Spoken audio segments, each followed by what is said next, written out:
Lawrence.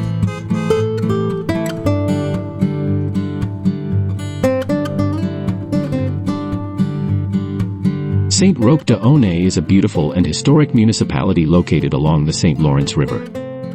It was granted in 1656 and is one of the oldest seigneuries in the Côte du Sud region.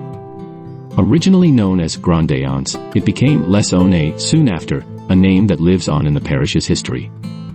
One of the highlights here is the stunning stone church, built in 1854. It's not just a building, it's a treasure trove of artwork and history.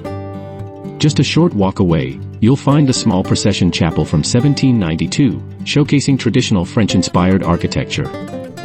Not far from the church, less than a kilometer east, is the picturesque Havre du Quai. This lovely spot by the river is perfect for relaxing.